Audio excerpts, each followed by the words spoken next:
እና የመስኖ ስራችን የንቅናቄ መድረክ ለመሳተፍ እንኳን ደህና መጣችሁ። አዲናስ ማለት ወጣ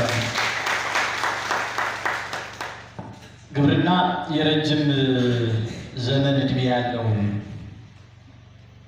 ተቋም መሆኑ ይታወቃል። ከፌደራል እስከ ቀበሌ ድረስ በተሟላ መዋቅር አርሶ አደሩን ከመሰረቱ ለመቀየር በተመሳሳይ ደግሞ በኢኮኖሚ ተወዳዳሪ የሆነች ሀገር የምግብ ዋስትናዋን ያረጋገጠች ሕዝብ ያላት ኢትዮጵያን ለመገንባት የግብርናውን ዘርፍ የኢኮኖሚ መሰረት ወይም ደግሞ የጀርባ አጥንት ተደርጎ እየተሰራ መምጣቱ ይታወቃል። ይሁንም እንጂ አርሶ አደሩ ከመሰረቱ የጀመረውን በቁፋሮ ስራ ወደ በሬ እርሻ ከመቀየር ባለፈ በማዘመን በኩል ብዙ ጉድለቶች የታዩበት ነው።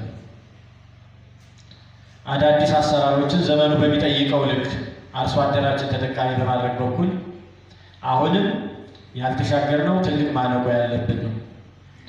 ስለዚህ ይህንን ማነቆ ለማሻገር በ2018 እንደ ክልል የክልላችን ሕዝብ ከተረጅነት ከጥገኝነት 100% የተላቀቀ አይደለም። አንድ ሁለተኛ ከሌሎች ሕዝቦች ጋር እኩል የመልማት እድል ተሰጥቶት የተሻለ የመልማት የሚያስችል ጸጋ ተሰጥቶት አሁንም ድረስ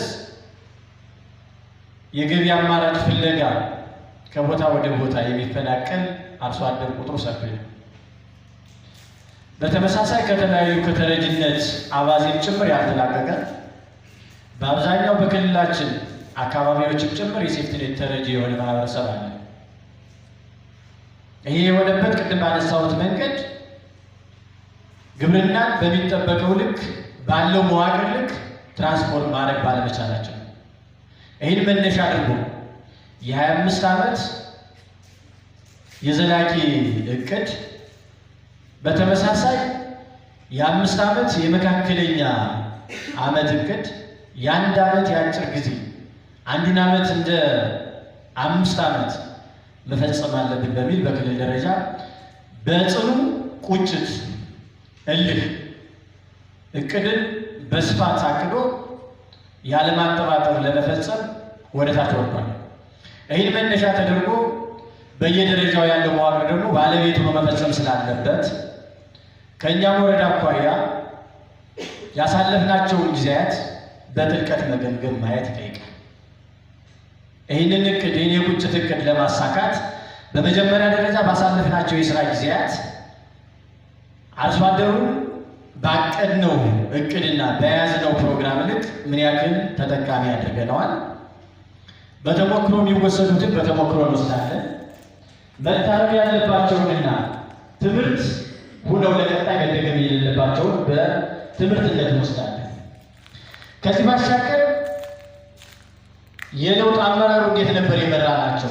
የለውጥ አመራር ማለት ቀበሌ ላይ ያለው የግብርና ተወካይ ኃላፊዎች፣ የወረዳ ኃላፊዎች ከዚያ አኳያ ያለውን በጥልቀት ማየት ይጠይቃል።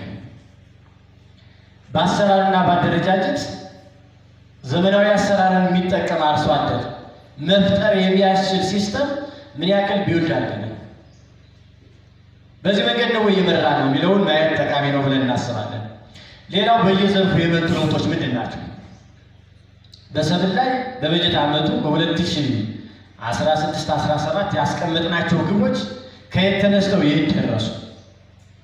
እነዚህ ግቦች ለማሳካት የባለሙያው ሚና ምን ነበር?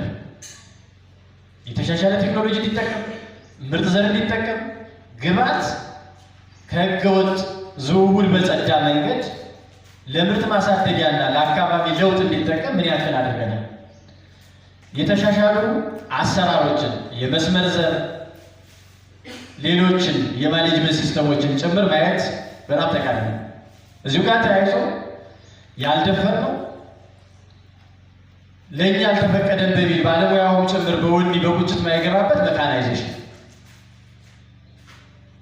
የዛሬ 100 ዓመትም አርሶ አደራችን 24 ሰዓት ይለፋል፣ አሁንም ይለፋል። በ21ኛው ሴንቸሪ የአርሶ አደራችንን ጊዜ ሊቆጥብ የአርሶ አደራችንን ጉልበት የሚቀንስ ድካሙን ጤናውን የሚያሻሽል ሲስተም መዘርጋት ባለቤቱ የግብርና መዋቅር